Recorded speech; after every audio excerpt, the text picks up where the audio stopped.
Salut à tous et bienvenue dans ce nouvel épisode des... Ça commence bien. Des villages pas l'affaire. Je suis... nous sommes sur Podsac évidemment, et bien évidemment aussi chez FreePod. Et je suis avec un invité qui est venu de loin, enfin pas très loin, c'est Paris, c'est à côté. Qui est venu de loin, donc l'inspecteur Arnaud Doucet. Bonjour. Arnaud Doucet, que vous connaissez tous. Parce qu'il est de toutes les soirées. C'est malin ça. Il est de toutes les nuits parisiennes. Ou presque. Voilà. Et je te laisse te présenter quand même. Et ben voilà, je suis Arnaud Doucet du podcast The Gros Clash et Plaisir de Roger. Que je vous conseille vivement de regarder et de suivre. Merci. Voilà. Et puis voilà, donc je réponds à l'invitation suite à un tweet à propos des 50 ans de La Panthère Rose, la demoiselle qui est là. Et donc voilà, donc on parlait, c'est ça l'idée ? Bah c'est ça, tout à fait, faire un petit hommage pour un film qui était logiquement la production était de 63 je crois, et oui. Qui est sorti en salle chez nous au mois de mars 64, le 4 mars 64. Donc voilà. Il y a bientôt 50 ans. Donc c'est ses 50 ans cette année. Ouais. C'est incroyable, et elle est toujours aussi rose, elle a même pas un poil de blanc. Enfin si, remarque, peut-être le pelage, mais bon. Ouais, je sais pas, je l'ai pas vu récemment, elle était pas venue en soirée, elle vient plus aux soirées. Et parle-moi un petit peu, alors Broclash, de quoi s'agit-il, parce que peut-être que... Ah oui, alors le Broclash, c'est moi et mon cher frère Laurent Doucet, l'autre force obscure du podcast. Une fois par mois à peu près, on se clash autour d'un objet culturel, on confronte nos opinions, et on soumet nos opinions au vote des internautes qui votent sur notre site, donc. Et le vote permet de savoir qui a gagné, et celui qui gagne décide du prochain objet culturel à chaque mois. Et voilà. Et après sur Plaisir de Rougir, c'est avec Tempête Digitale et le Behemoth. Et là il s'agit plus d'un podcast, on va dire, de discussion, de réflexion, de culture autour de toute la notion de plaisir et de la défense du plaisir, voilà, sous toutes ses formes. Alors les deux podcasts ont été exceptionnels, bien sûr, je tiens à le préciser. Bon moi c'est vrai que je suis plus... Tout comme ce que fait Podsac. Oui, enfin voilà, mais bon, on est là pour faire ta promo quand même aussi. Oui. Donc voilà, moi je fais ça pour me marrer. Mais en tous les cas, je tiens quand même à... Une petite question pour Broclash. Là maintenant, au point où vous en êtes, ou de plusieurs mois d'activité, qui c'est qui gagne le plus ? Ah, on n'a pas encore... On est en train... Alors on va arriver sur 2 ans. Quand même là, dans le courant de l'année, on va arriver sur nos 2 ans. Quand on a fêté les 1 an, on avait juste proposé de se partager, de prendre un verre. Pour les 2 ans, on ne sait pas encore trop ce qu'on va faire, mais on va sortir un peu quelques chiffres quand même, parce que pour l'instant, on l'a jamais fait. Mais on va sortir des chiffres, parce que c'est juste pour histoire de rigoler un bon coup. Mais au final, assez paradoxalement, ça s'équilibre. Hein. Assez facilement, ça s'équilibre en général à 50-50. Ouais. On fait rien de spécial par rapport aux opinions ou le truc, on essaye d'être plus clair pas là-dessus. Mais ça s'équilibre à peu près, il n'y a pas plus Laurent plus que moi, ça s'équilibre quoi. D'accord, donc c'est plutôt sympa quoi. Ouais. C'est marrant. Et Plaisir de Rougir, donc un podcast audio assez hot, on va dire, mais au sujet très pertinent. Et... Pareil, une fois par mois, avec Tempête Digitale aux commandes. Moi je viens en tant que, comme elle dit, je suis son bras droit ou le chevalier blanc, puis là de l'autre côté il y a Behemoth qui est le bras gauche et le chevalier noir. L'idée c'est toujours d'aborder des sujets autour donc du plaisir au sens très très large, c'est-à-dire de la sexualité ou des pratiques, mais de l'aborder sous un angle sans tabou, mais sans être graveleux ou vulgaire. Donc l'idée c'est de parler des choses, de parler vraiment des choses, mais de les aborder sans être gras, mais sans a priori, sans être graveleux, sans rien. Donc vraiment d'amener des éléments, de contrefaire aussi un peu des fois certains pas, j'allais dire... stéréotypes, et vraiment de faire connaître les gens. On leur demande pas d'apprécier, on essaye de faire qu'ils aient une meilleure connaissance des choses pour pas nécessairement les juger de travers. D'accord. Mais c'est un peu l'impression que ça m'a laissé, comme je te l'avais dit hier soir, effectivement. Moi j'aime beaucoup vous écouter, et puis je trouve qu'il y a un très beau boulot éditorial derrière, et puis Swazik mène sa barque aussi très bien. Tout le travail éditorial, c'est la chef. Voilà, mais je trouve que tu assures bien ta partie aussi, et on ne tombe pas effectivement dans le facile et vulgaire comme on peut l'entendre à la télévision. Donc voilà, le podcast, de toute façon, c'est la nouvelle télé. Non, je rigole. C'est la nouvelle radio, on va dire. Voilà, donc Plaisir de Rougir, c'est vrai que c'est vraiment le top du top dans la matière, et en plus vous êtes carrément, pour moi vous êtes tout seul sur ce créneau-là. Honnêtement, on n'a pas fait de benchmark pour parler à la mode. Ouais. Mais je ne sais même pas le terme. C'est étude de marché si tu préfères en français. Ah d'accord. Ouais. Anglicisme à mort. Moi je suis largué là. Et si tu veux, c'est vraiment le Plaisir de Rougir est né d'une envie de de Tempête Digitale, de parler de ça, mais d'en parler bien, de parler des choses. Et c'est tout comme, en plus du podcast, vous pouvez aller sur le site, il y a des articles réguliers qui sont pondus sur la presse spécialisée, entre guillemets, ou sur la presse féminine, sur des tests d'objets plus ou moins érotiques, sur des tests de choses comme ça. Donc elle a vraiment eu envie d'avoir une démarche complète, et elle s'en donne les moyens. D'accord. Et nous, on fait tout pour l'aider. Donc finalement, plaisir de rougir, plaisir de rosir, donc la Panthère Rose, quelque part, c'était un petit peu dans la petite ligne... C'est dans la continuité. On continue comme ça, c'est bien, non, c'est cool, c'est cool. Merci donc d'avoir répondu à mon appel désespéré, parce que Arnaud, c'est quand même le premier podcasteur, blogueur... podcasteur qui vient de Paris, de région parisienne, qui vient de loin, entre guillemets, pour venir chez moi. Le premier courageux quand même. Donc je te félicite. Ouais, mais en plus, on est vachement bien accueillis dans ton château et tout. C'est génial. J'aime particulièrement tes soubrettes, mais... Ouais, je sais, mais là, elles sont derrière la porte parce qu'elles voulaient absolument participer à l'émission, mais c'était pas possible. Non, on n'avait pas assez de place, puis sur le canapé, ça aurait été un peu inconvenant, mais bon, c'est pas grave. Mais donc voilà, merci d'avoir fait le trajet. Donc j'espère que d'autres prendront exemple sur le courageux Arnaud, parce que franchement, merci.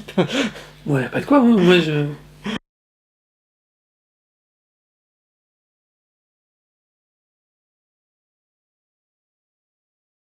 Et puis donc, on va démarrer sur La cette Panthère Panthère Rose. Rose, qui est donc, je pense que tu es d'accord, un petit peu l'icône de la filmographie de ce cher Blake Edwards, ou Blakey Edwards, la prononciation, là vous m'en voudrez pas, j'espère. On va rester en français, Black Edwards. Alors, Blake Edwards. Donc, je sais pas, Blakey. C'est sa femme qui l'appelle comme ça, non? Peut-être, ouais. Il faudrait demander à Julie Andrews. Monsieur a bon goût. Ouais, c'est clair. Donc, icône dans la filmographie de Blake Edwards, un personnage qu'il a créé avec donc l'aide d'un certain Maurice Richlin. Ouais. Donc, personnage non pas de la Panthère Rose, mais de l'inspecteur Clouseau. De l'inspecteur Clouseau, qui est donc ce bonhomme avec ce charmant, on appelle ça un galure, c'est ça? Un chapeau, un galure, un bibi, un truc quoi. Exactement. Donc Blake Edwards était jusqu'à présent connu pour quelques films, moi que j'aime beaucoup, tels que Le Jour du vin et des roses, qui est un grand classique, dont je parlais encore récemment avec une personne que j'apprécie beaucoup, voilà, un classique par exemple, ou Diamant sur canapé, aussi un film fabuleux pour ceux qui aiment les comédies romantiques, avec une ambiance 60s très particulière et très très belle.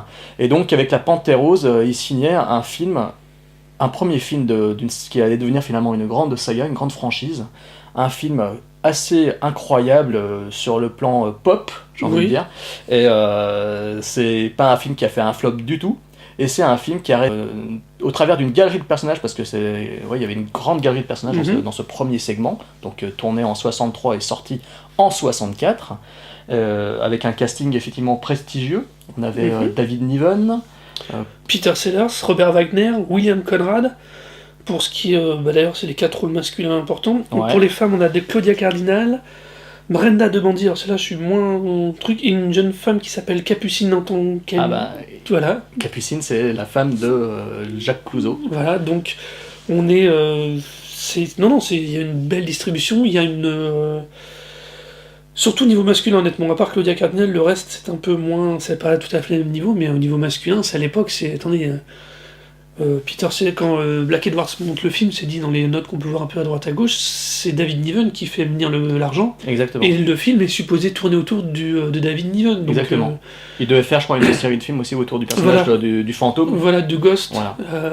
Ça devait tourner autour de lui au départ. Et ce film, à mon avis, a dû être une surprise totale pour eux, parce que entre la séquence de générique qui est devenue cultissime, puisqu'elle elle fait naître une série de dessins animés. Ouais.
plus le personnage de Clouseau qui devient le personnage récurrent et plus The Ghost. Alors leur intention, c'est un truc qui me sidérera toujours autant. Je sais pas quelle était l'intention avec ce film au départ. Dire on veut faire du personnage de David Niven, un méchant récurrent pour une série de films, et arriver à faire que ce soit tout l'inverse qui se produise. Je sais pas, tu te dis qu'au niveau écriture, je sais pas, il y a eu un truc parce que ça doit être vraiment bizarre. Je crois que ça s'est vraiment fait sur le tournage apparemment parce que... Alors déjà, il faut savoir une chose, c'est qu'au niveau du casting, effectivement, David Niven, comme tu viens de le dire, c'est vraiment lui qui a apporté l'argent. Parce que Peter Sellers, c'était un inconnu, enfin c'était pas quelqu'un de très...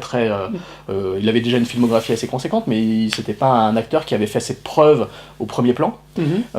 Et de mémoire, c'était Peter Ustinov qui devait jouer le rôle de l'inspecteur Clouseau au départ. Et ce crétin, enfin c'est dommage pour lui, mais il a joué un peu au con. Il s'est pas pointé au tournage, il a fait, il est parti, il est allé faire sa fête, quoi. Il est allé se balader, se promener, je sais pas ce qu'il était allé foutre, mais bon, en gros. Je crois que sur MDB, ils disent qu'il a commencé à avoir des exigences pécuniaires et sur les plateaux un peu excentriques et excessifs. Ah ouais, je pense bien, ça m'étonnerait pas, parce qu'il était gourmand, ça se voyait. Et donc, en fait, c'est un inconnu qui a été donc, qui a été demandé donc, de prendre sa place sur le champ, et c'est donc Peter Sellers qui a pris sa place.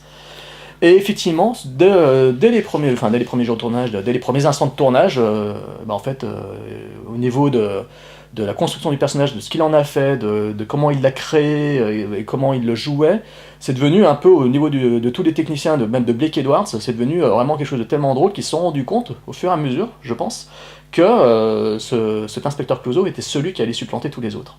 Mais je pense que Peter Sellers a vraiment dû faire une prestation au-delà de ce que nous on voit. De ce que rend le film, je pense que sur le plateau, comme tu dis, il y a dû y avoir quelque chose de très très fort avec lui, parce que il était pourtant pas réputé pour être quelqu'un d'être toujours très aimable sur les plateaux, non. Mais il a quand même dû faire quelque chose de vraiment costaud pour pour arriver à supplanter à ce point-là, quand même à l'époque, quelqu'un comme David Niven. Donc, qui était effectivement un visage incroyablement connu. Qui était l'équivalent maintenant de nos jours, on dirait que c'était un top de A-list, quoi, en termes d'acteurs. Enfin voilà, faut imaginer un film qui serait vendu avec pour faire un petit parallèle avec de nos jours, faudrait imaginer un film qui serait vendu avec Tom Cruise ou Brad Pitt, et où finalement c'est le second rôle qui vient griller la politesse à tout le monde, quoi. Donc, Alors, il y a un truc qui est quand même amusant aussi, c'est qu'au départ, c'était un film... Moi, le premier Panthère Rose, je vais arriver à parler, c'est un film choral, donc il y a beaucoup de personnages et tout. C'est construit avec la volonté de montrer un film choral avec une sorte de film, on appelle ça un caper movie, je crois, quand il y a une sorte de braquage, etc., quand il y a une sorte de construction autour d'un vol, etc. Je connais pas l'expression. Tout ce qui est genre Ocean's Eleven, tous ces films-là qui ont été faits récemment, pour citer un exemple récent. Et c'est vrai, la construction est tellement particulière, il y avait un casting quand même avec des visages connus, parce que même, on parlait de Claudia Cardinal, au niveau charme, elle était au top de sa beauté. Capucine, elle a quand même supplanté Ava Gardner et Janet Leigh dans le rôle de la femme de Jacques Clouseau. C'est quand même pas rien, quoi. Janet Leigh, je crois qu'elle venait de se marier, et Ava Gardner, elle, par contre, comme Peter Ustinov, elle avait des prétentions salariales tellement exorbitantes qu'ils ont dit au revoir, et ils ont pris Capucine, au destin malheureusement tragique, comme celui de Peter Sellers. Et donc, des personnages quand même assez forts, et effectivement, comme tu le dis, cet inspecteur Clouseau qui arrive au milieu de tout ça, et qui finalement dépasse d'une tête, même de 3 têtes, tous les autres. Le charme, la jeune gouaille de Robert Wagner, dans le rôle du fils dans le rôle du fils de Charles Litton, qui reviendra d'ailleurs régulièrement, qui reviendra également.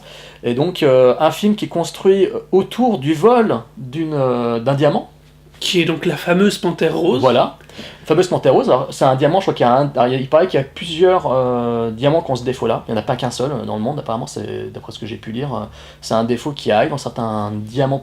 Voilà. Sauf que dans le film, ils ont imaginé que ce défaut, cette particularité-là, avait donc la forme d'une panthère, prête à sauter, prête à bondir, je crois que c'est ça. Ah ouais. Donc voilà, et donc un diamant a été dérobé, évidemment tous les soupçons se tournent vers le fameux fantôme. Alors le fantôme c'est qui ? C'est David Niven. Sauf qu'au début on le sait pas. Oui, putain, j'ai spoilé le truc là. Spoiler alert. Je mettrai un truc avant. Mais voilà, donc David Niven est lord de Charles Litton. Sir Charles Litton. Donc qui est donc aussi dans une seconde vie entre guillemets le fantôme. Et le fantôme est poursuivi par Clouseau depuis des années parce qu'il vole régulièrement à travers le monde des diamants ou des objets super précieux ou rares. C'est un peu la main en collet finalement, comme le film de Hitchcock. Ouais, exactement, c'est le main c'est exactement le parallèle que je fais, surtout que là j'ai oublié. Je crois que les films sont très concurrents en termes de date. Ouais. Et je me suis souvent posé la question du parallèle à faire entre ces deux-là, entre cette version caricaturale un peu de La main au collet, et La main au collet, justement, c'est marrant que ces deux films aient l'air... Faudrait que je vérifie. Mais c'est marrant parce que... il y a quelque chose dans l'idée... Là, on en parlait, comme t'en parlais, ça m'a fait penser à ce film-là, mais j'ai pas du tout réfléchi à ça, alors que je l'ai en Blu-ray, là, je dois l'avoir dans ma collection, et... La main au collet, pour ceux qui voient pas la collection, c'est tout le reste des murs que vous voyez pas. Ouais, c'est un peu ça, ouais. Mais ouais, donc c'est... non, c'est vraiment étonnant, c'est... moi, c'est... Quand je l'ai revisionné, là, pour préparer l'émission, c'est vrai que ça m'a frappé, parce qu'il y a... Alors c'est pas dans la structure que plus des fois dans la logique, c'est-à-dire cette espèce de rapport qui existe entre le méchant et le gentil, ce jeu un peu du chat et de la souris. Un jeu de séduction aussi un peu des fois. Et avec la troisième partie féminine qui vient rentrer dans la boucle, il y a un truc vraiment qui renvoie un peu à La main au collet. Et comme c'est la même période, je crois que je pense que c'est 58 La main au collet, mais j'ai un doute. Et c'est... mais voilà quoi, c'est rigolo. On dirait une caricature de La main au collet, La Panthère Rose, mais Clouseau décale trop le truc après. Mais il y a un truc de La main au collet, je trouve. Enfin, c'est lui qui, je pense, qui tourne le film vers la comédie pure. Oh, I'm sorry, my darling. It's all right, my darling. Excuse me, please. You know that you're really amazing. So you've said. How you can manage on a police inspector's salary? I ask you, how many women could save enough out of their housekeeping to buy such a beautiful mink coat as this? Well, it's not easy. You are a constant and desirable contradiction. Oh, I'm simply a woman in love, my darling. Oh! Oh, sorry, my darling. Sorry, my darling. Please, excuse me. No, it's perfectly all right. Oh, madame, did I hurt you? No, You all right? Yes, I'm fine. You sure now? Yes, I am. My darling, I'm so sorry. Tu vois ce que je veux dire? Oui. C'est-à-dire que sans Clouseau, le film serait... chiant. Serait chiant, il serait mignon, ça serait un film désuet, voilà. Il n'y aurait pas, il y aurait pas le côté limite explosif qu'apporte Peter Sellers dans sa prestation et dans le rôle, quoi. Ah bah je pense que ce premier film est quelque chose de super fondateur déjà pour la saga, mais aussi pour le traitement de ce qu'on va appeler un humour plus décalé ou plus second degré, parce que je pense que c'est quelqu'un qui a permis la voie vers les Farrelly, par exemple.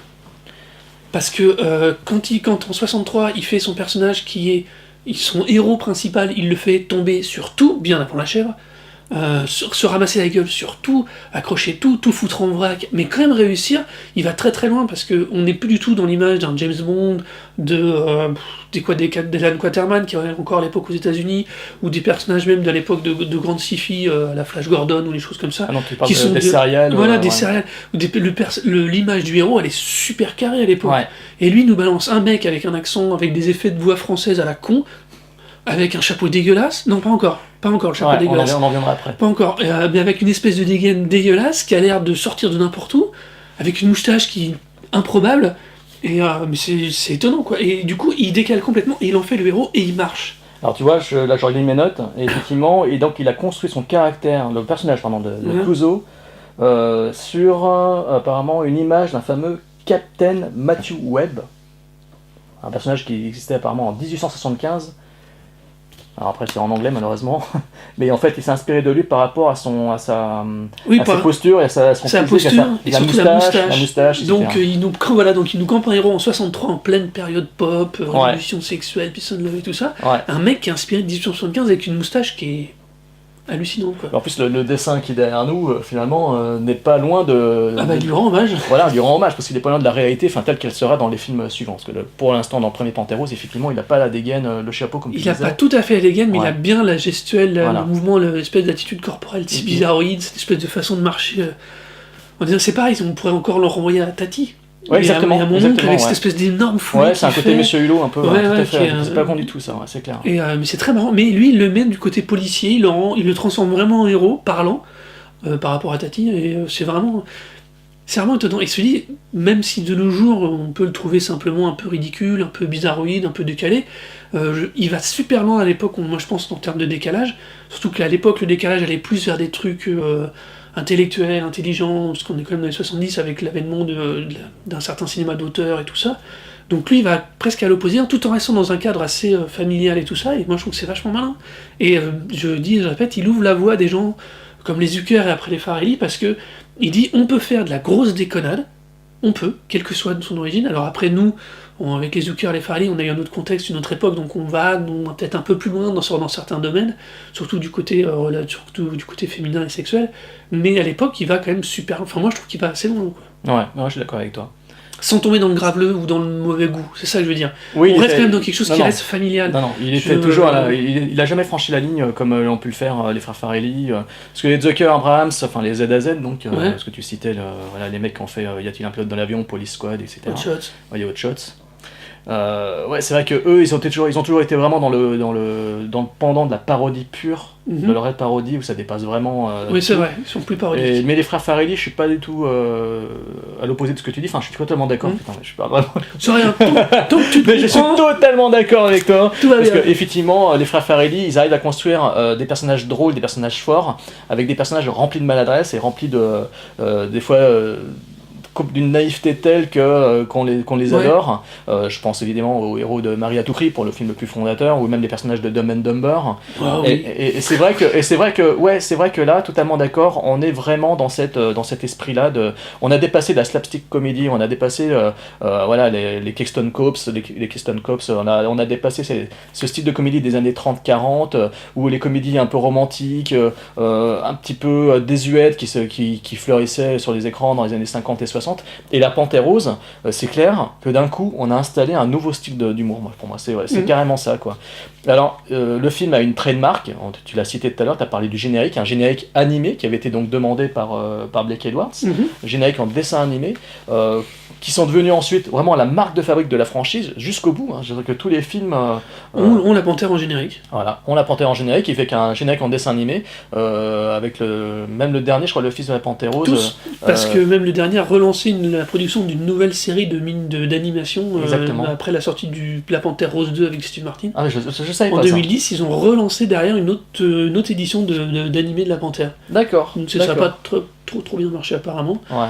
Mais tiens, d'ailleurs à propos de ce générique, pour l'anecdote, lors des premières aux États-Unis, je crois que c'est à Los Angeles, enfin il y a eu une des premières aux États-Unis où ils diffusent le truc et les gens applaudissent après le générique. Et ils applaudissent quoi à tout rond parce qu'ils trouvent le générique génial. Et ça oblige à l'époque le projectionniste à couper la diffusion et à repartir de la bobine 1 parce que les gens avaient applaudi et du coup n'avaient pas du tout entendu les premières répliques du film. C'est clair. Donc voilà, donc faut imaginer de nos jours un film où, surtout que de nos jours on a quand même des génériques de plus en plus réduits, formatés, avec juste un titre qui apparaît. Ce qui est très bizarre d'ailleurs parce qu'on a eu une grosse période de gros génériques partait à cause de David Fincher et Seven. Vous avez vu que Seven nous a recréé une grosse période avec des gros génériques super travaillés, super chiadés, qui faisaient des ouvertures d'ambiance au film, à tel point que des fois les génériques étaient mieux que les films. Je ne citerai pas de film. Si, vas-y, c'est bon. Man of Steel ? Non, je rigole. Le Dr Moreau avec Val Kilmer. Ah, mais ça, oui, d'accord. Le générique est fabuleux. Frankenheimer est connu pour avoir. Bon, c'est triste, voilà, c'est une erreur de carrière. Mais c'est marrant, ce film renvoie encore à cette espèce de façon de traiter les génériques pratiquement à part des films, alors que nous on a une époque où on n'a plus de générique. Gravity, l'exemple parfait, quoi. Ouais, c'est vrai. Non, mais moi je suis déçu parce que alors ça c'est un sujet sur lequel on n'est pas du tout d'accord au sein de Podsac. C'est que moi j'adore les génériques. Moi, c'est vraiment le truc qui me marquait quand j'étais gamin. Je suis fan des génériques, j'adore les génériques. J'adore voir quand pour moi un film démarre par un générique et quand plus du générique est chiadé, je pense notamment au film de Hitchcock avec Saul Bass qui faisait ces putains de génériques. Et quand il y a un beau générique, moi je suis content déjà. Et après, bon, le film, voilà, c'est autre chose, quoi. Mais moi, le générique, c'est vraiment un truc à part entière, quoi. C'est quelque chose que limite je sortirais presque du film, tu vois. Et La Panthère Rose, en faisant justement cette trademark, en faisant cette générique en film d'animation, je les trouve juste fabuleux. Chacun est différent. Celui du fils de on en parlait tout à l'heure, mais celui du fils de La Panthère Rose, ils intègrent carrément des images d'animation dans des images en live, dans des images live. Moi, je trouve que le générique est vraiment excellent. D'ailleurs, c'est le seul truc excellent du film. C'est vrai. Ça tue bien. Non, mais moi j'aime beaucoup aussi les génériques parce que c'est le côté graphique aussi, très souvent. Puis c'est une façon de démarrer un film en douceur, je trouve. Ouais. C'est un peu l'apéro avant la bonne bouffe, si tu veux. Avant le Captain. Ouais, c'est ça. Tu prends l'apéro, après tu prends le Captain. Enfin, non. Oubliez cette phrase. C'est toi qui l'as dit, moi rien. Je t'ai juste lancé. Mais non, mais c'est pour ça que j'aime bien les génériques. J'aime beaucoup les génériques aussi, parce que c'est des signatures graphiques. Et puis, puis je dis, c'est une façon d'entrer dans le film. T'es pas obligé d'être tout de suite à fond dedans. Par contre, le fait d'avoir un générique, ça te laisse le temps aussi de toi de te poser peut-être intellectuellement, de rebasculer ou de prendre le temps de l'univers. Des fois, c'est important dans certains films, surtout, je trouve, au niveau de la science-fiction. Je trouve que c'est. Je dis pas qu'il faut absolument un générique, mais j'aime bien ça parce que ça te permet aussi de remettre des éléments graphiques, de créer un peu l'ambiance et d'amorcer tranquillement le début du film. D'accord. Alors, pour le film en lui-même, pour faire un rapide avis sur ce premier segment de La Panthère Rose, qui est donc qui est considéré comme un grand classique de la comédie américaine, il faut reconnaître que c'est un très beau film. Au niveau visuel, c'est du charme, quoi. C'est comme pour Diamant sur le canapé. On sent le côté désuet, effectivement. On sent le côté un peu passé du film. Mais ça n'enlève rien à son charme, à sa beauté, à ce côté un petit peu, on a cité le mot pop plusieurs fois, mais c'est clair que c'est carrément présent. Il y a un côté vivant, il y a un côté vraiment joyeux dans ce film, avec ces personnages, ces beaux paysages, donc ça a été tourné quand même dans des endroits assez sympas. Il y a vraiment une ambiance particulière qui est vraiment pleine de charme. Bon, donc on se prend à l'histoire, on se prend au jeu, c'est vraiment un petit bijou ce film, quoi. Donc je préfère certains films qui vont suivre, mais celui-ci, étant le film fondateur, c'est quand même un film à marquer d'une croix blanche dans la carrière de Blake Edwards ou même dans la comédie américaine. Donc voilà, c'est un enchantement, et puis ces scènes avec Peter Sellers qui, à chaque fois qu'il apparaît, ça part en sucette. Voilà, c'est des scènes, c'est des gags, c'est un type de gag qui aujourd'hui a déjà été vu finalement, parce que c'est un film fondateur, mais rien ne vaut de revoir l'original, parce qu'on en sort complètement enchanté. C'est juste du bonheur, quoi. C'est un vrai film pop. Comme tu le disais, il n'y a pas d'autre mot. C'est un petit bonbon rose au sens de La Panthère, c'est vrai, Ouais, mais c'est clair. il n'y a pas de prise de tête, il n'y a pas d'enjeux dramatiques qui vont te prendre dans l'angoisse, mais faut se laisser porter par le rythme du truc, et c'est absolument génial. Blake Edwards, son tour d'une équipe de gens avec qui il a déjà pas mal travaillé pour faire ce film, il est donc en confiance. Il est emmerdé, donc, comme on l'a dit, par son casting dès le départ. Il prend Peter Sellers par hasard et il tombe sur le gars qui lui manquait, je pense, parce qu'il va le faire. Après, non seulement il va le faire tourner dans les autres Panthères autant que possible, mais il va le faire tourner aussi dans d'autres films après avec lui, dans The Party, quoi. C'est vraiment un duo d'acteurs-réalisateurs qui se trouvent et qui va se trouver pendant un petit moment, quoi. Ouais, je dirais même qu'ils avaient une relation apparemment assez particulière aussi, assez faite de amour et haine. Peut-être pas autant que Werner Herzog et Klaus Kinski, mais a priori, c'était une relation quand même entre deux qui était assez chelou, hein. C'était assez violent par moments. Hein. C'était à mon avis, c'était psychologiquement, on pourrait dire que c'était typiquement un rapport amour-haine qui devait être très très très costaud. Entre ce que l'un voulait faire et ce que l'autre voulait montrer, il devait y avoir des fois des conflits assez... je pense que des fois ils n'étaient pas d'accord pour continuer, il y a eu pas mal de choses comme ça aussi. Puis Peter Sellers, c'est quand même le personnage d'inspecteur Clouseau, c'est un personnage qui lui a collé à la peau. Il n'a pas fait grand chose d'autre, honnêtement. À partir de là... D'ailleurs, Blake Edwards et Peter Sellers ont des carrières typiquement en dents de scie avec des hits, des boosts, vraiment, c'est étonnant leur carrière, à quel point elle est rythmiquement montée descente. Un exemple de film avec Peter Sellers, Deux copines, un séducteur, qui est pas du tout terrible. J'en ai un autre aussi avec Peter O'Toole, What's New Pussycat, qui est pareil, un film un peu anecdotique. Bon, c'est des films, c'est 60s, c'est pop, mais ça n'a pas le charme pop avec des grandes lettres majuscules qu'à La Panthère Rose, c'est certain. Un des gros avantages, entre autres, de toute la première partie des Panthères Roses, tant que c'est Blake Edwards qui est vraiment en commande, c'est qu'il amène son directeur de la photo, qui est Philippe Latrobe, qui est un mec qui a bossé avec Orson Welles, qui va bosser avec Sidney Pollack. Donc, c'est quelqu'un qui va être aussi, qui va à mon avis amener, qui va être capable de servir exactement l'ambiance et le ton, et surtout de le répercuter progressivement sur tous les films, et du coup de garder cette espèce de... l'identité visuelle, d'unicité graphique qu'on pourrait attendre d'une série de films, surtout qu'au départ c'est pas parti pour être une série. Ah bah non, donc c'est pas parti d'être une série sur la Panthère. Sur la Panthère et Clouseau, donc c'est très compliqué à mon avis, il faut imaginer, quand on fait des films en série, quand on sait qu'on va faire une série de films, il y a plein d'informations, de choses qui sont notées, dirigées, préparées, dans le but d'être réutilisées. Là, ils partaient pas nécessairement dans cette optique-là. En plus, donc il faut vraiment des gens qui ont envie, qui soient compétents et qu'on connaisse bien. C'est pour ça que je pense que c'est aussi un des forces de ce film. C'est que Black Edwards réutilise beaucoup de gens de son équipe technique tu as dit des vins et des roses là. Du vin et des roses. Du vin et des roses. Ouais. Des gens avec qui a un très beau film, qui est différent, mais qui a un très beau film. Ouais, ça n'a rien à voir. C'est un film Mais dramatique. c'est des gens avec qui c'est quasiment toute la même équipe, donc c'est des gens avec qui il fait une grosse confiance, quoi. Ouais, entièrement d'accord, effectivement. Yes. All right, darling.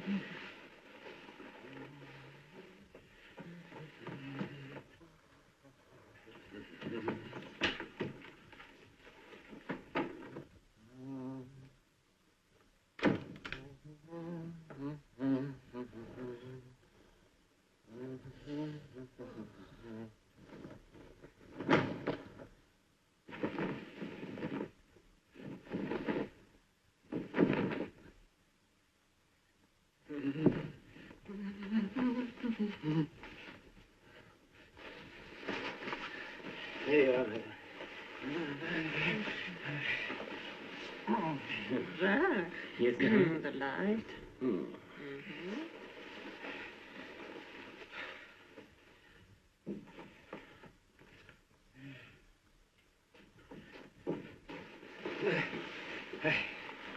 Et puis au niveau de l'identité visuelle, effectivement, comme tu viens de dire, c'est très important. Et puis sur le premier Panthéros, si je m'abuse, c'était Yves Saint Laurent qui avait fait aussi les costumes. Jeune Yves Saint Laurent. Un jeune Yves Saint Laurent, ouais. Je sais pas s'ils en parlent j'ai pas vu le biopic là, mais en tous les cas, oui, il avait fait les costumes de Capucine et de Claudia Cardinal, apparemment. Pour tout le film, et faut savoir, il faut aussi, donc le film La Panthère Rose, dans son intrigue, se replace en partie en Italie, Ouais. à Paris, en Italie du Nord, je sais pas de bêtises. C'est dans les Dolomites, je crois. Ça, c'est ça. Mm.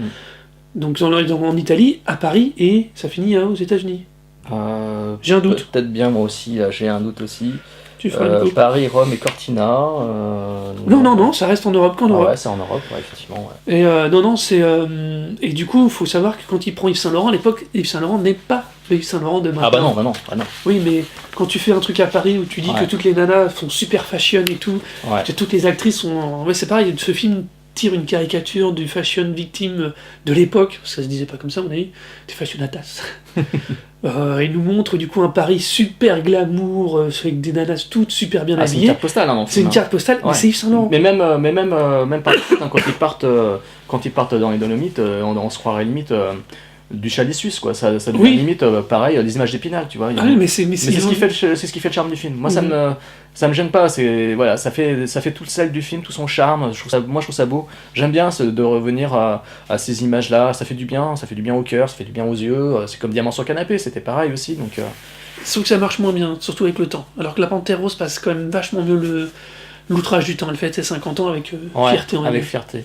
Alors, ce qui est amusant aussi, c'est que les films porteront tous, à quelques exceptions près, le nom de la Panthère Rose, parce que dans le regard des spectateurs, la Panthère Rose est synonyme d'inspecteur Clouseau. Et c'est marrant, je trouve, qu'une Oui. série de films, à part le deuxième, on va venir juste après, ait été construit autour d'un personnage animé, enfin d'un personnage, voilà, qu'en plus le diamant de la Panthère Rose va revenir que dans 4 films, je crois, en tout. 1, 3, 6. Et il y en a la malédiction de la Panthère Rose aussi, apparemment.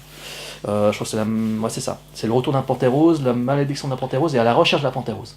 La Panthère Rose, l'infaillible inspecteur Clouseau, Dans l'inspecteur Clouseau Ouais. Ah oui, exact. Ouais. et après donc c'est le retour. Ou là, non, je sais plus. Mais normalement c'est dans le 3.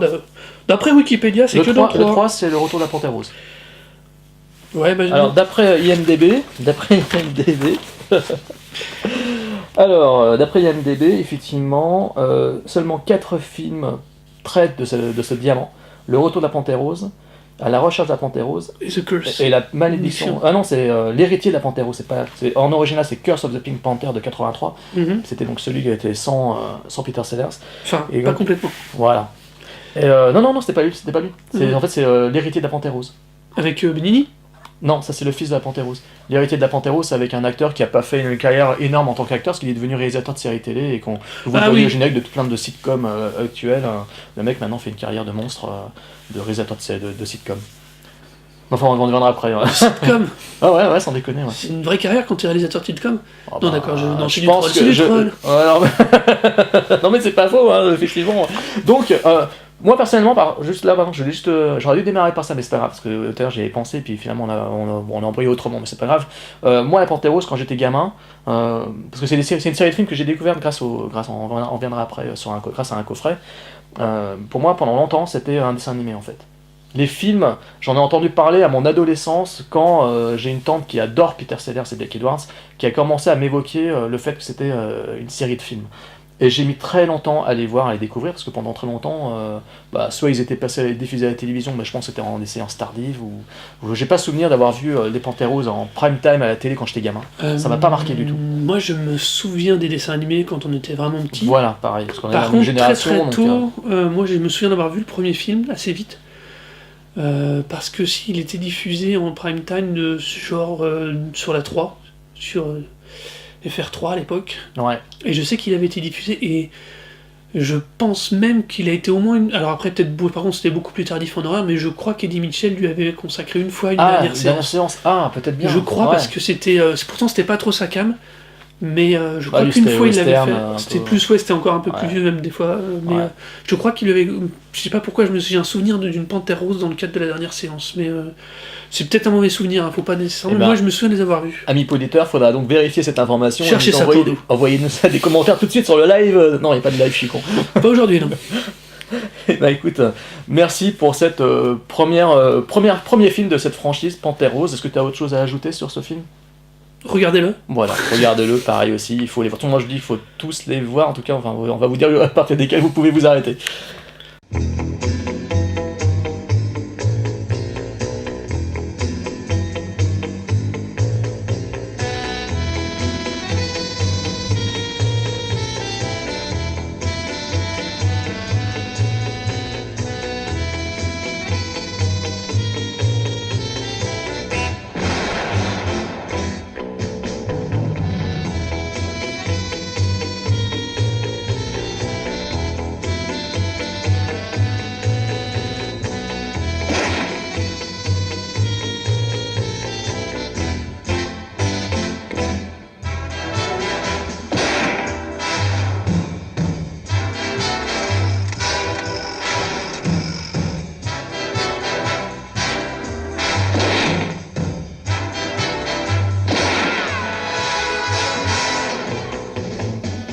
Et maintenant, nous allons aborder donc le deuxième film de cette franchise, qui est donc A Shot in the Dark.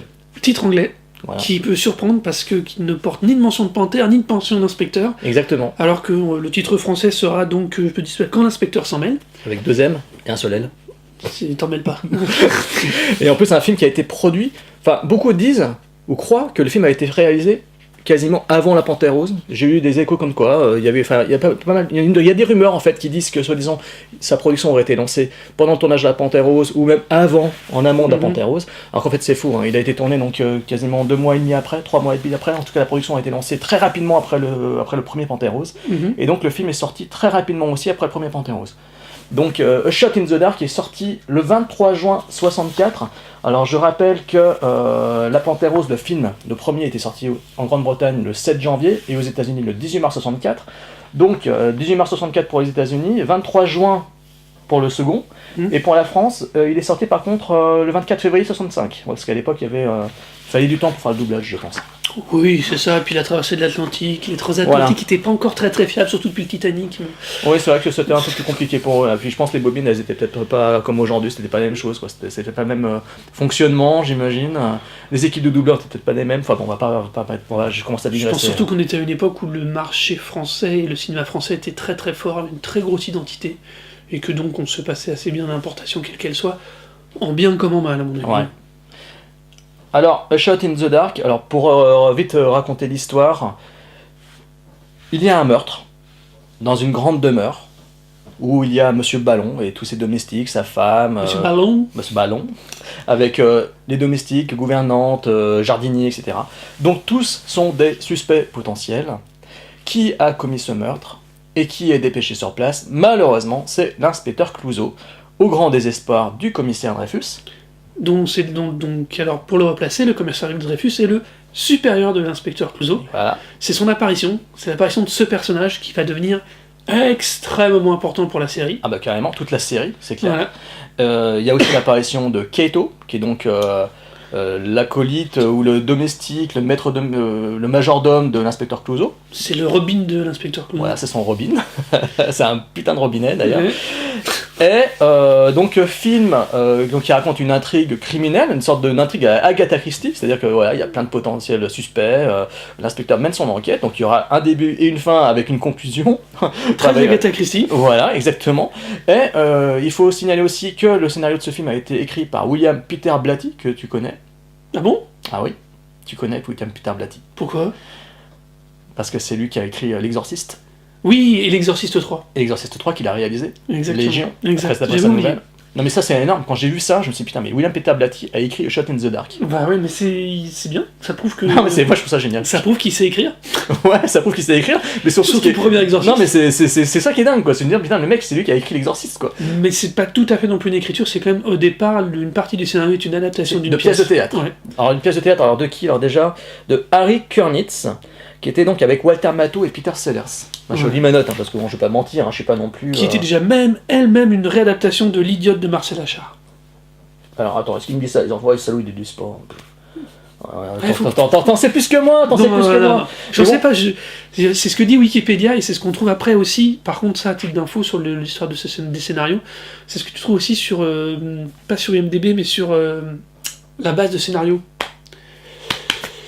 Une référence que je ne connais pas. Un site qui fait une base de scénarios où tu trouves tout plein de scénarios d'auteurs quand ils Ah les ouais? mettent Bah, en je disponible. savais- Bah, je je savais pas. vous retrouverai Ah, le ça- lien puis ça- je te le passerai. Ah ouais. Sinon, Delphine de Noir, si vous la suivez sur Twitter, elle envoie très souvent des liens vers ce site. D'accord. Voilà. Il faut savoir aussi que William Peter Blatty, alors là c'était sa première collaboration avec donc, Blake Edwards, ils se sont retrouvés sur d'autres films aussi, depuis.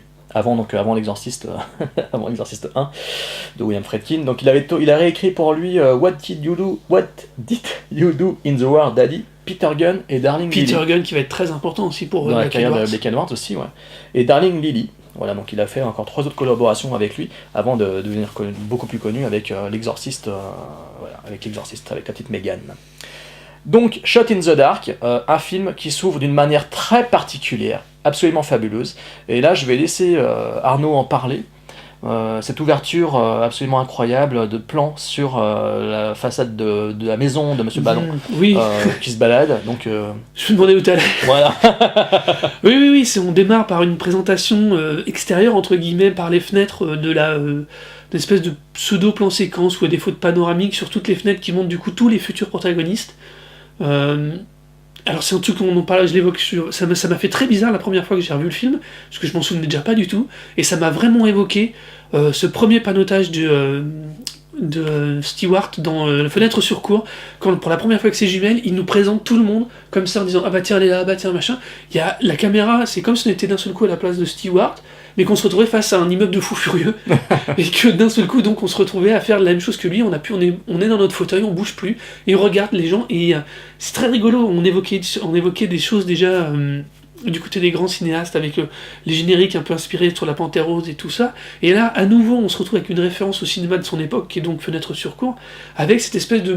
Alors c'est peut-être tiré un peu par les cheveux, mais il y a vraiment un côté je passe de fenêtre en fenêtre et je les commente, Ouais. qui est assez génial. Mais je suis totalement d'accord avec toi. Et je trouve que ça renvoie vraiment au moins à ce plan-là de Fenêtre sur cour, enfin cette séquence-là. Tout à l'heure, on parlait de la main au collet. Ouais, bah oui, on C'est retombe marrant, encore quand sur même. C'est Hitchcock. Hitchcock, quoi, donc c'est quand même assez fort. Mais Moi, moi, il j'avais était pas très pensé à lui. prégnant dans Hein. l'époque, comme Hitchcock, en 63-64, Ouais, il ah oui. était très Bah, prégnant. il était au top de sa grandeur. Enfin, ça faisait un petit moment déjà, mais c'est vrai qu'il y avait eu Psychose en 60, c'est ça Donc, ouais, non, bien sûr.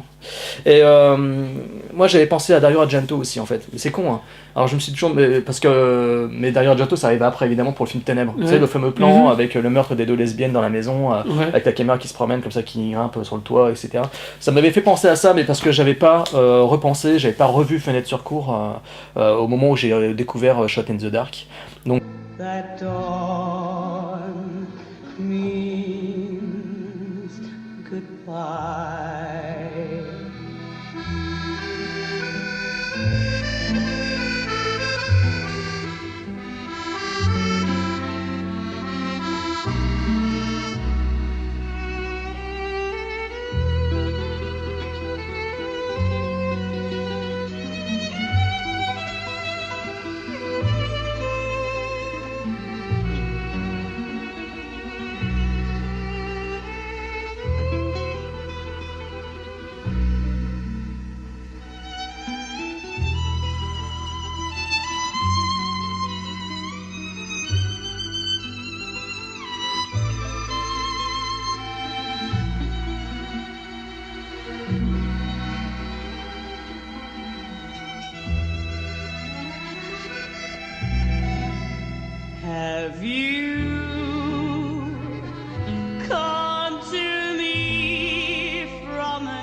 sensuous lips you have tried.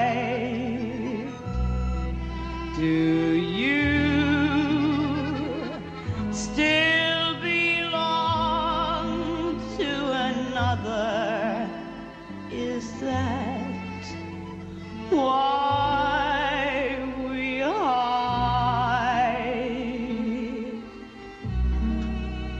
Why am I cold in the sunlight of Paris? Bon, moi je voulais juste évoquer ça parce que je trouve que dès le départ, en fait, dès le départ du film, on est tout de suite face à quelque chose qui est vraiment, mais vraiment travaillé au millimètre près. Oui. Et je trouve que ce film, dont la production a été très rapide, je trouve que c'est un véritable chef-d'œuvre. Enfin, pour moi, c'est vraiment... Donc je trouve que Shot in the Dark, donc ce second film, est vraiment formellement beaucoup plus soigné, beaucoup plus abouti que ne l'est La Panthère.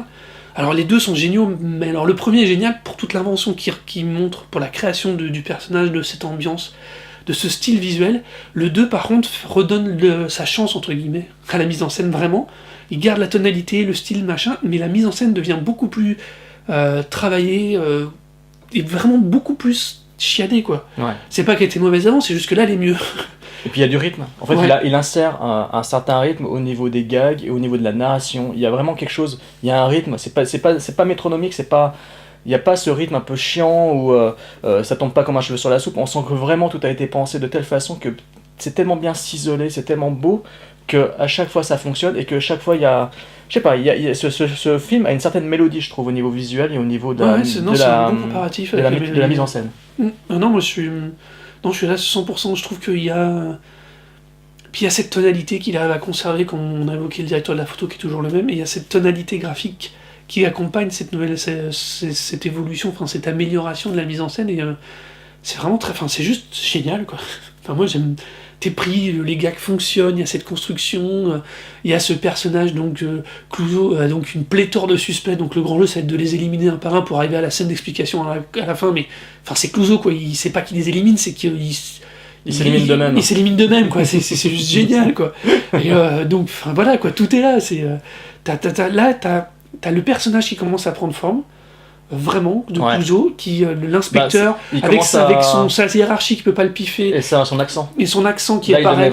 C'est dans ce film-là qu'il a commencé à ajouter son accent, parce que je crois il a pris une semaine avant le jour du tournage, en fait, avant le premier jour de tournage, il s'est barré pendant une semaine.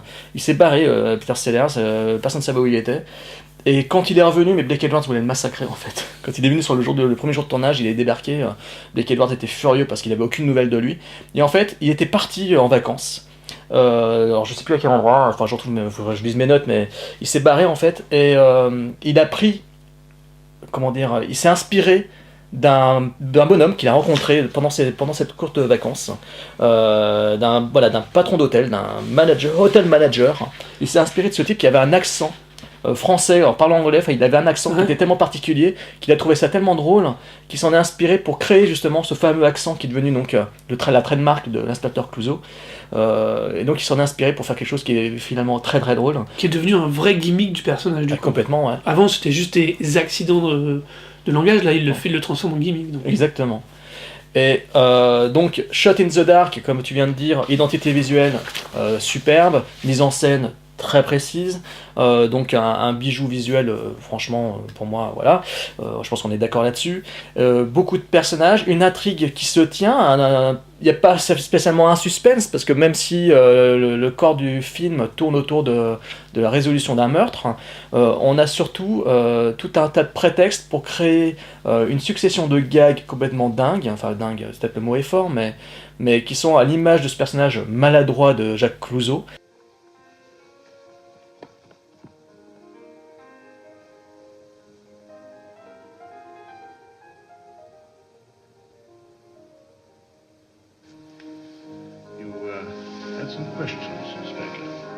Yes.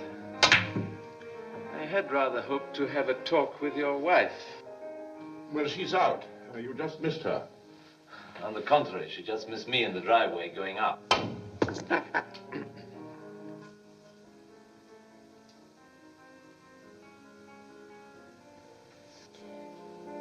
Monsieur Bellon, Did you not state that on the night of the murder you had just arrived from London on the 11 o'clock flight?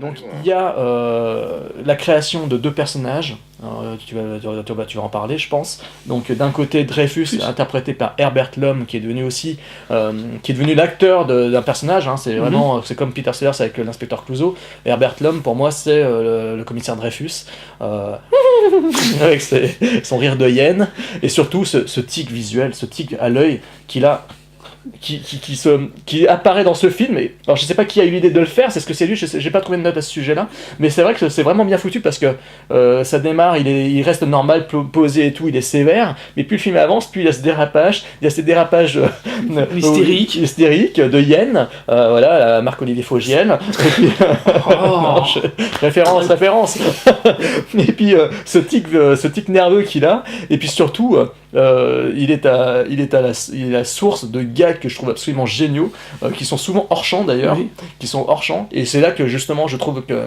Blake Edwards est remarquable, c'est qu'il arrive à faire rire de choses qu'on ne voit pas, parce que le commissaire Dreyfus à chaque fois il fait quelque chose de... Il est tellement, t'es d'accord, sous l'emprise de ses nerfs, il est complètement furieux et tout, qu'il a le dos tourné ou je ne sais quoi, il fait quelque chose d'autre, et à chaque fois il arrive des misères. c'est la victime par excellence, enfin la victime non volontaire là pour être sûr, mais d'ailleurs ce coup du tic de l'œil, je me demande si quelqu'un l'avait déjà proposé avant. On le reverra super souvent après. Hein. Ouais. Il y a plein de gens qui, pour simuler le début de la crise hystérique, vont faire le coup de l'œil. Je me demande vraiment si c'est pas là que ça a été inventé, parce que j'ai pas de référence avant. Alors il faudrait sûrement regarder pléthore de films encore plus que là. Mais je me demande vraiment si ce coup du tic de l'œil, qui est vraiment génial comme tic visuel, comme tic pour dire le mec en train de devenir fou, je me demande si c'est pas là qu'il a été inventé en termes de cinéma, et de série, de vecteurs visuels, parce que en plus il le fait vraiment comme tu dis, c'est impeccable quoi. Et alors comme tu dis, il y a aussi ce jeu très souvent entre le champ hors champ, c'est pareil, ça rentre dans la réalisation, dans cette mise en scène géniale de celui-ci quoi. Et non c'est ça. Après, il y a le deuxième personnage donc, qui va être introduit et créé dans le cadre du deuxième film, qui est Cato. Ouais. Cato, qui est donc on découvre que Clouseau a un domestique. Un majordome, un Batman et Robin, enfin Robin en tout cas, parce que Batman c'est pas le cas. Un Robin, il a son, je sais pas comment le qualifier d'autrement. C'est vraiment de son le gars qui passe l'éponge derrière lui, quoi. C'est un autre mot. Ouais, c'est ça, il passe la balai, quoi. Voilà, il arrive, il suit tous les sens du terme, hein, le physique, des fois ça arrive pour de vrai, mais c'est l'espèce de personne. Et ce qui est rigolo, c'est qu'il donne. Il libère du coup complètement Peter Sellers de toute logique terrestre. C'est clair. Parce que de toute façon, Cato est là pour veiller au grain, au fait qu'il reste à peu près humain, à peu près habillé, on va dire. On imagine le truc jusque dans l'intimité. Et du coup, honnêtement, Peter Sellers et Clouseau, on prenne.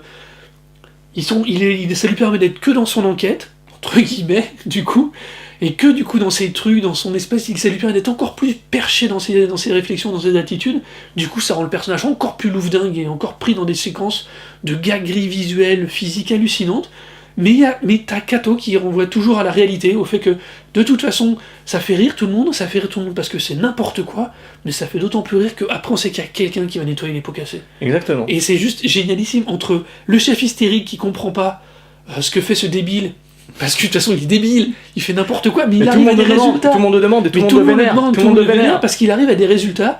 On se demande comment d'ailleurs c'est le grand jeu du personnage, mais derrière ça on a Cato qui vient lui recontrebalancer et qui du coup rend très souvent Dreyfus encore plus hystérique une fois sur deux. Exactement. Alors il y a un truc qui est marrant aussi, parce que tu en parles, c'est que l'inspecteur Clouseau, il est drôle dans ses interactions avec les gens qui ne le connaissent pas, qui le découvrent. Oui. C'est-à-dire qu'il est à l'origine de gags ou de réactions, des fois en fait c'est un personnage qui est quand même particulier parce qu'il est antipathique, enfin, il pourrait être antipathique parce que c'est un mec qui est super sûr de lui, qui est très sévère, très sérieux, mais il est d'une telle bêtise, d'une telle naïveté, une telle maladresse que en fait tout se retourne contre lui. Donc les gens qui sont spectateurs, les personnages qui sont spectateurs de ces conneries, ils ont des réactions, des fois ça en est drôle parce qu'ils ont des réactions, ils se disent mais qui est cet huluberlu ? Le spectateur du film est mort de rire. Est-ce qu'on attend que ça ? Voilà, on attend que ça, on sait qu'il va faire des conneries, on sait que dès qu'il va mettre la main sur quelque chose, ça va forcément se conduire à une catastrophe. En plus, ça a un effet de domino avec Blake Edwards et Peter Sellers, il y a une dynamique du gars qui est en effet domino, c'est-à-dire qu'il y a un premier truc qui tombe, après derrière c'est une ribambelle de choses, de catastrophes qui s'accumulent. Avec des fois des choses qui passent de séquence en séquence en running Exactement. gag tout le long du film, ça Exactement. c'est... Mais ça, je trouve ça juste génial. Ouais. Moi, c'est un truc vraiment, c'est bien que tu en parles, parce que ça, je trouve ça, pour moi... c'est surtout dans celui-là qui commence à mettre en place ce type de... Soit le gag récurrent pour un film, Ouais. soit ce gag qui démarrait au début va se conclure à la fin par... Enfin, qu'on verra après pareil, c'est quelque chose qu'on Exactement. verra après super souvent. Exactement. Genre le mec qui se trouve la tête coincée dans un truc, je dis un truc parce que je repense à un film, par exemple, typiquement les gags des frères Zucker, qu'on a avec des conneries que pousse dans Y a-t-il un pilote dans l'avion ? Oui. C'était pas le jour pour arrêter la clope. Voilà, ça, il y a des équivalents qu'on commence à trouver dans Black Edwards, c'est particulièrement dans le deuxième Et film. les gags dans le contre-champ, Et les gags dans l'arrière-plan, voilà, etc. et tout ça, honnêtement, je sais pas si c'est le premier à l'avoir fait, mais en tout cas, moi, je les ai jamais vus avant les Panthères Roses. Ce genre de choses, et surtout avant ce deuxième film, sachant que ça, après, c'est des choses qui vont devenir récurrents à la série.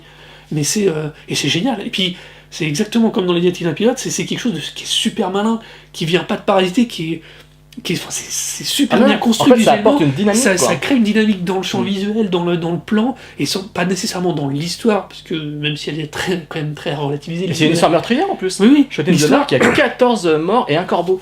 Voilà, donc c'est il y a quand même énormément de morts dans ce film, quoi. C'est le paradoxe, c'est que c'est un vrai scénario d'enquête.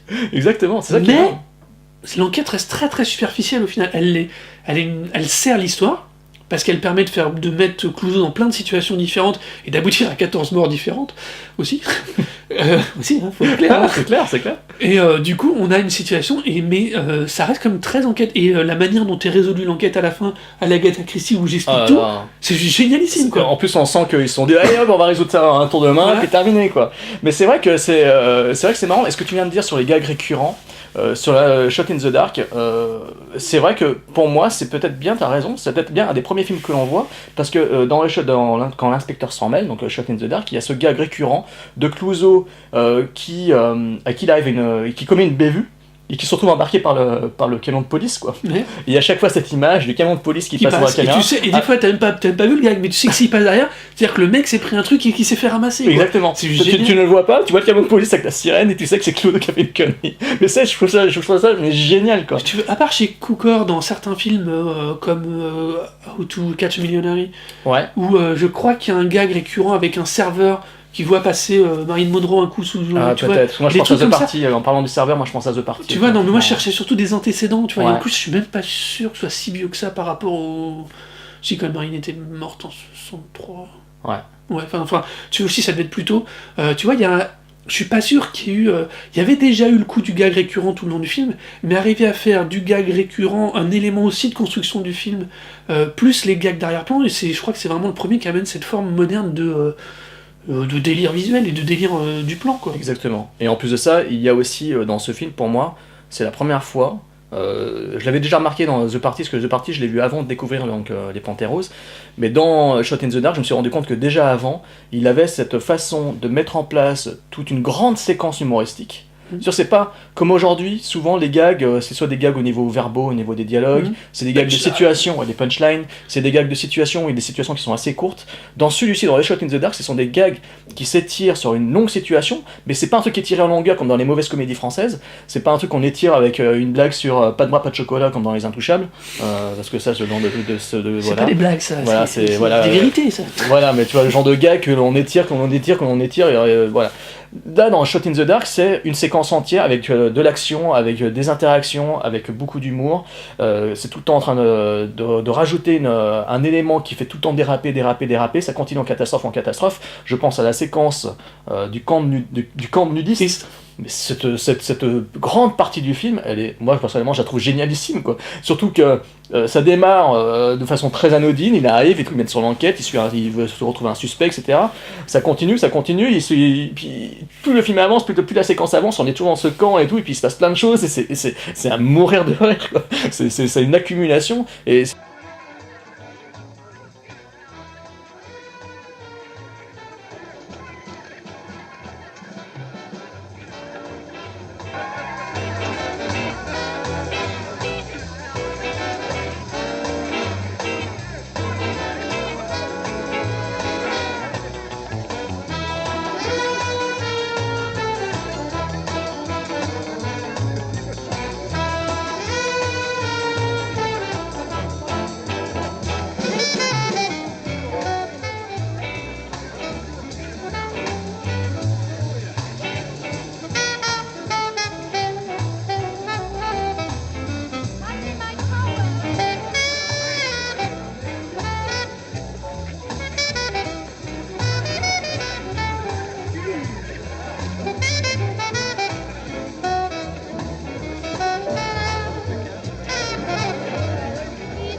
séquence dans la maison de Monsieur Ballon où il vient régulièrement mener son enquête, interroger les gens, mais c'est pareil aussi, c'est une succession c'est une accumulation de bévues, de boulettes, et à chaque fois qu'il essaye de s'en sortir, et à chaque fois il recommence une connerie. Et moi je trouve cette construction-là mais absolument géniale. Et puis il y a aussi toute... pour l'humour, je pense que t'es d'accord là-dessus. Enfin, Ouais. Ah ouais, moi je voulais même rebondir à chaque fois quand on en parle. À chaque fois on réévoque des films plus récents, on essaye de voir à quel point il a finalement cette façon de traiter le gag visuel, la construction visuelle, ça a inspiré. C'est vrai que quand tu parles de la séquence dans l'exemple Cours naturiste, moi je peux pas m'empêcher de repenser aux séquences d'Austin Powers où ils sont nus. Cette façon de masquer le corps, voilà, Austin Powers, c'est... Tout le monde, alors on en a déjà parlé en préparant donc l'émission. Austin Powers, tout le monde le dit, ouais, c'est génial, c'est un hommage aux 70s et tout, et au James Bond. Non, c'est un hommage à Black Edwards, Austin Powers, et plus aux comédies de cette époque-là que vraiment pour moi à James Bond, même si le personnage est James Bondien parce qu'il sauve le monde, mais toute la mise en scène, surtout le premier, d'un Austin Powers, c'est du Black Edwards. C'est dans la logique du gag visuel, du gag construit, du masquage. Alors bien sûr, c'est plus moderne, mais la séquence des naturistes dans Shot in the Dark, c'est vraiment la séquence avec cette actrice brune magnifique du premier Austin Powers, où ils sont tous les deux nus, où il se passe des objets pour masquer les seins et Elizabeth Hurley. C'est juste génial, mais ça vient de là. C'est peut-être si ça vient de là, c'est sûr. Ah mais je suis d'accord avec toi. Et je trouve que du coup, je trouve que très souvent, les panthères, alors là c'est petit vœu pieux, n'est souvent pas très évoqué dans la manière, dans les sources ou dans la référence, alors qu'au final, quand on les regarde, et quand on les re-regarde maintenant, surtout puisqu'elle a 50 ans, c'est l'occasion de les voir, on se rend compte de l'inspiration technique, formelle, de ces films, surtout, on va vite à se calmer aussi un peu, surtout les 4 premiers, qui amènent des choses, qui amènent une façon de lire et de créer de l'humour qu'il n'y avait pas beaucoup avant. J'évoquais tout à l'heure Cukor comme référence. Je pense que Black Edwards prend la qualité d'écriture, tu vois, cette manière de construire des intrigues et d'une finesse intellectuelle, de ne pas faire que du gros truc de lourd à la con, et lui va garder cette qualité d'écriture scénaristique, et va rajouter la couche visuelle de façon beaucoup plus poussée que ce qui dans était les fait premiers, à l'époque. effectivement. Mais tu vois, tu parlais de Austin Powers, je pense que si Austin Powers, il y avait une autre référence, c'était Dr. Folamour. Oui. Et Dr. Folamour, c'était Peter Sellers. Oui, bah voilà, on est vraiment dans le centre de cercle fermé un peu, hein, c'est marrant. Ouais, mais on est plus loin de James Bond. Ouais. On est plus près d'eux que de James Bond, alors que tout le monde a parlé de James Bond. Alors c'est vrai qu'après la suite, Goldmembers, L'espion qui m'a tiré. Ou l'espion qui m'a tiré, c'est vrai que Goldmembers, c'est vrai que eux, par le titre et par les contextes, reprenaient plus James Bond. Mais le premier, on est vraiment pour moi, surtout avec ce personnage dans Pourri, qui passe son temps, et puis qui lui aussi passe son temps quand même à foirer ses trucs avant de réussir quand même. On est plus près d'un Clouseau que d'un James Bond, mais bon. C'est... Enfin, moi je trouve que c'est. D'ailleurs, c'est une réussite pour ça, Austin Powers, c'est qu'il prend le meilleur de ce truc-là, il le modernise très bien. Exactement. On est tout à fait d'accord là-dessus, je pense que. Décidément, on est d'accord sur tout pour l'instant. Je crois qu'on doit vivre ensemble, absolument. Je pense aussi. Quitte ta femme. Bonjour d'ailleurs. Qu'est-ce que je voulais dire aussi, y a un truc qui me plaît aussi dans Shot in the Dark, c'est le côté un peu romantique. C'est que donc en fait je retrouve en fait les prémices de The Party qui vont tourner donc ensemble juste après, quelques années après. Et effectivement la petite romance qu'il y a avec cette charmante actrice d'origine allemande dont j'ai oublié le nom, qui est donc notre cher Elke Summers. Oui. Elke Summers qui a joué pour Mario Bava dans Lisa et le Diable notamment. Alors ça m'a laissé sur le cul, parce que j'avais jamais fait le rapprochement. Non, je la remettais même pas visuellement. Moi, j'avoue que là, quand j'ai vu sa filmo, j'ai dit merde, c'est elle qui avait joué dans ce film-là. Donc c'était une starlette, effectivement, des 60s et des 70s, une jolie blonde plantureuse. Et moi j'aime bien aussi la petite relation qu'il y a entre les deux, et c'est bien entendu une source de gag. C'est un paradoxe, mais dès le début, Clouseau, il est quand même donné comme un mec qui plaît aux femmes. Dès le premier. L'inspecteur Débilos, il est donné comme un... Ah oui, son Capucine était une jolie femme, déjà dans le premier film. Oui, mais je veux dire, c'est un trait de caractère qui lui donne, qui est bien sûr à l'antithèse de ce qui pourrait être dégagé. Mais du coup, oui, ça lui permet. C'est en ça qu'on évoquait tout à l'heure la référence au Farrelly, typiquement. C'est que c'est ce côté-là, parce que, alors après, les femmes qui met en scène sont quand même plutôt bien servies. Elles ont elles aussi parfois des punchlines pour le coup. Là, elles ont des dialogues plus que des mises en situation. Justement, je pense pour éviter le graveleux, qui sont super intéressantes. Et justement, dans celui-là aussi, il la sert magnifiquement, il donne la réplique, mais elle est super valorisée quand même si elle est un peu naïve vis-à-vis de Clouseau. elle est quand même super valorisée, et tous les rôles féminins sont quand même plutôt sympas, et c'est pas de la potiche, quoi. Ouais. Et oui, ça donne un caractère un peu... alors pas sexuel, pas sexué, enfin si c'est pas sexuel, mais très sexué, très glamour, un truc super fort quand même dans ces films-là, qui est vachement sympa, quoi, et qui lui donne encore un petit touche de plus au film. Moi, j'ai trouve de la douceur, moi, en fait. Ouais, c'est très... Il est très maladroit, il est très brusque, mais je trouve que dans toutes les interactions qu'il a avec les femmes, il y a ce côté un peu respectueux, un peu doux. Moi, je l'aime bien, ce côté un peu câlin qu'il a, et qui en même temps provoque des catastrophes à chaque reprise, quoi. Et moi, je trouve ça juste énorme. Et donc, Shot in the Dark, je pense qu'on est d'accord sur la qualité du film. C'est un des meilleurs de la série. Peut-être pas le meilleur, parce que, par rapport au personnage, mais c'est sûrement un des meilleurs, quoi. Parce que il finit de poser en grosse partie toutes les caractéristiques des personnages. Il introduit Kato et il introduit Dreyfus, qui vont être extrêmement importants dans la dynamique, justement, dans l'évolution des gags, parce que... Plus que tous les autres personnages, qui pour certains reviendront, parce que le personnage interprété par Elke Summers est interprété par Claudia Cardinal dans Le Fils de la Panthère Rose. Oui. Oui, je sais. Je me suis dit... C'est pareil, Sir Langton, qui était joué par David Niven, reviendra dans un autre film après. Sous un autre acteur, Christopher Plummer. Voilà. Donc il met en place, en écriture moderne, on dirait qu'il met en place la caractérisation des personnages pour la série. Une sorte de famille, un petit peu. Voilà, il met en place tout ce qu'il faut pour faire la série. Le premier était... on ne savait pas qu'ils allaient faire une série, donc là, dans le 2, ils commencent à mettre en place toutes les briques dont ils vont avoir besoin pour construire d'autres choses derrière. Ouais, entièrement d'accord. Enfin, c'est notre analyse. Non, mais j'espère que vous la partagez. Dans tous les cas, je suis totalement d'accord.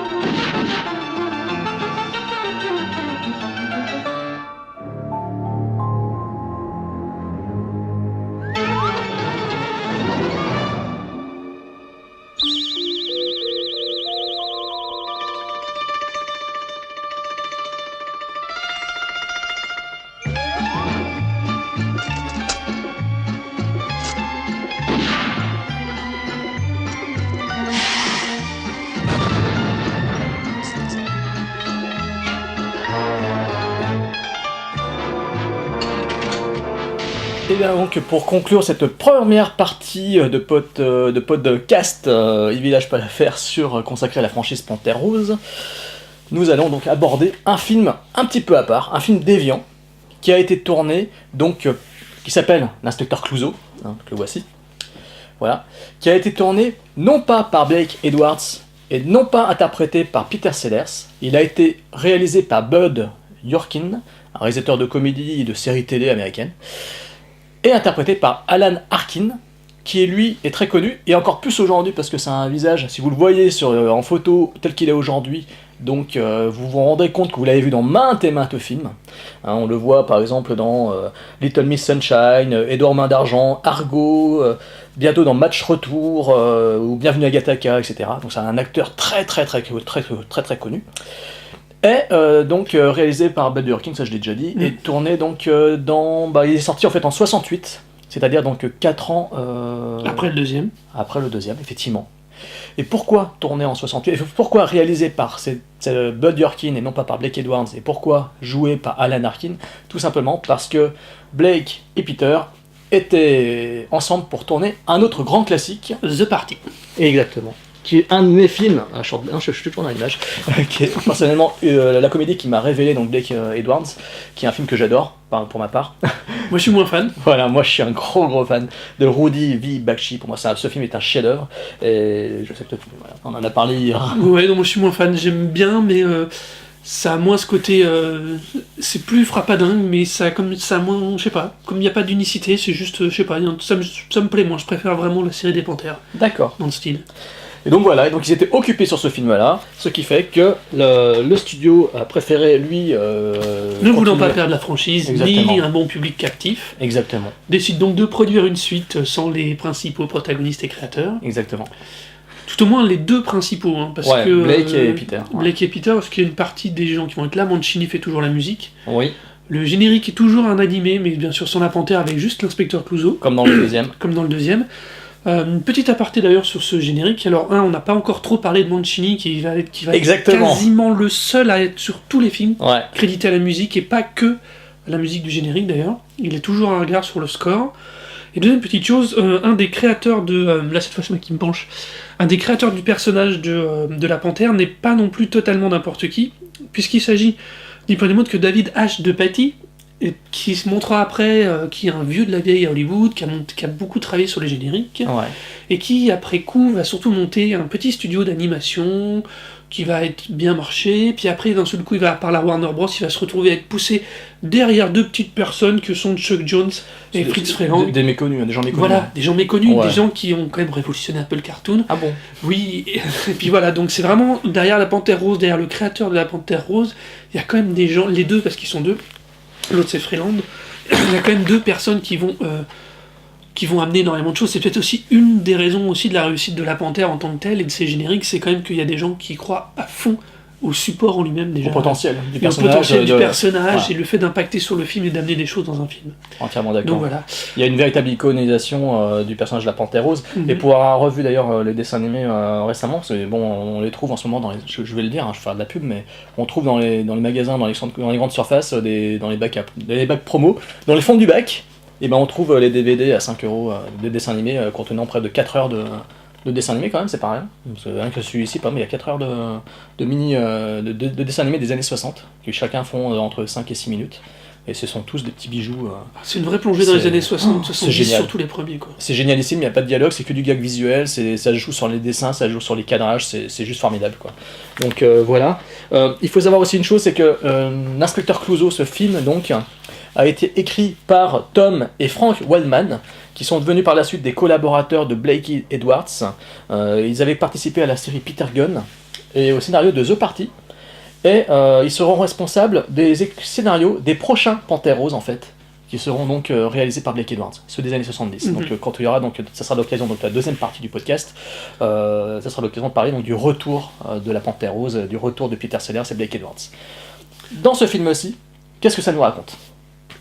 On retrouve le diamant, La Panthère Rose, la Panthère du Rose. titre. Non, c'est d'une bêtise. Non, je confonds avec le suivant, justement. Ah oui, c'est dans le retour de la Oui, Panthère c'est le Rose. retour de la Panthère Rose Non, que tu as non, évoqué. t'as raison. Dans celui-ci, là, on démarre en Angleterre. Notre très cher inspecteur Clouseau démarre donc sa carrière et a été cassé par Dreyfus une fois de plus. Ouais. Il est donc gentiment remis sur le pavé. Alors, mais non, ça c'est encore le retour de la c'est Panthère encore le Rose. retour de la Panthère Ouais, Rose, ça. ouais. Oh, putain, décidément les deux départs, c'est une catastrophe. Ah oui, ça va, non, lui, non, il est simplement envoyé à Scotland Yard, là, où qui en Des Angleterre. soucis Qui a avec beaucoup de soucis avec- un gang de cambrioleurs. Un gang de cambrioleurs et voilà. Honnêtement, c'est vraiment pas mon préféré. Il souffre vraiment de l'absence de l'acteur principal, honnêtement. Autant, je pense que là, pour le coup, puisqu'on est quand même dans une franchise, l'absence du réalisateur aurait pu être compensée si l'acteur principal était là, mais le problème là, c'est qu'on a un inspecteur Clouseau qui est d'une interprétation donc, Ouais. qui est très. Alors on adhère ou pas. Moi je suis pas un grand fan, je trouve que c'est. Ça, Peter Sellers, il y a le visage de l'acteur à l'époque de Harkin. Il est trop. Qui était tout jeune d'ailleurs. à Il est l'époque. super jeune, il est tout rond, il est tout mignon. Il a pas ce côté, ce visage fin et longiligne qu'a Peter Sellers. Peter Sellers, et du coup qui porte plus le personnage. Là ça fait bizarre, on a juste plus vraiment l'impression d'avoir un Clouseau trop jeune. Alors, C'est comme si c'était une préquelle, Voilà, c'est ça. ce que tu disais quand Voilà. on regardait de quelques images tout à l'heure, c'est vraiment comme si on avait une préquelle, et c'est très bizarre, donc c'est... et puis les gags sont... ça tombe à l'eau, enfin il n'y a pas le rythme, il manque le rythme. Les gags visuels qui sont un peu dans le champ hors champ fonctionnent moyennement. On a... non, je sais pas, j'aime pas, c'est moins réussi, c'est moins abouti. Le contexte aussi dans lequel il est monté a sûrement pas aidé à ce que le film soit mieux réussi. C'est vraiment celui que j'aime le moins, si ce n'est que, puisqu'on l'a revu récemment, je me suis remis, on a revu juste le générique. ouais, Si ce n'est que c'est un des génériques que quand même j'aime le mieux, même s'il n'y a pas la Panthère dedans. Parce effectivement. qu'il est c'est un des plus fun, il sera moins Il est très plan-plan, français aussi, il hein. est très français. Parce qu'il y a les couleurs bleu, blanc, rouge, il joue vachement sur le. Puis il y a 2-3 petits avec effets. le drapeau anglais, ouais. etc. Et Ouais. du coup, je l'aime assez bien celui-là. Pour le coup, c'est un des génériques avec l'original qui est un des plus sympas. Ouais, c'est vrai. Moi je dirais juste, alors bon, t'as cité effectivement les différences entre le niveau d'interprétation, effectivement. Donc le coup d'après-quel, c'est évident, on a l'impression vraiment de voir une préquelle avec un inspecteur beaucoup plus jeune. Les défauts de prononciation, il les joue aussi. Il a ce côté lisse et sérieux que pouvait avoir Peter Sellers, mais bizarrement ça sonne un peu plus forcé chez Alan Arkin parce qu'il était un petit peu... il n'était pas totalement au début de sa carrière, mais il était dans sa jeune carrière en fait. Il était dans une carrière naissante, on va dire. Voilà. Il y avait déjà un peu quelque chose derrière lui, mais il n'était pas devenu encore le grand acteur qu'il est aujourd'hui, qu'il est reconnu aujourd'hui. Par contre, il a introduit deux choses. Il a introduit le fameux chapeau et le par-dessus. Oui, c'est lui de l'inspecteur Clouseau. C'est lui qui l'a introduit. On le voit dès la première scène du film, où il sort de l'avion. Il faut un chapeau et un impair quand tu joues en Angleterre. Voilà, exactement. Bah, parce que c'est comme en Eure-et-Loire, c'est pareil aussi. Il fait mauvais. D'ailleurs, vous le voyez pas, mais il fait un temps de merde. Donc voilà. Donc il a introduit ces deux petits gimmicks visuels. Il a continué ce que faisait Peter Sellers, avec un peu moins de classe, un peu moins de talent, un peu moins de génie. C'est ça, il manque une attitude. Il manque l'étincelle. Ouais. Mais en même temps, il a ce côté sérieux qu'avait Peter Sellers, c'est-à-dire qu'en fait il fait des bourdes lui aussi, à sa façon. C'est moins prononcé, c'est moins spectaculaire au niveau des bourdes. Surtout que la mise en scène n'aide pas, c'est une mise en scène assez plate et assez télévisuelle. Je parle vraiment de type mise en scène, donc c'est assez plat. C'est quand même drôle parce qu'on sourit un peu. Enfin, moi je me suis pas ennuyé. Le film a un certain rythme quand même. Il est pas long, il dure un peu une petite heure et demie, ça passe bien. Mais voilà, ça manque. C'est un peu plat. C'est un film un peu plat. On sent qu'effectivement, c'est un film qui a été fait pour éviter de perdre le succès de la franchise, je pense. Donc ça nuit énormément au film. Mais par contre, il y a toujours ce charme. Je trouve que ce film-là contient encore un peu de charme.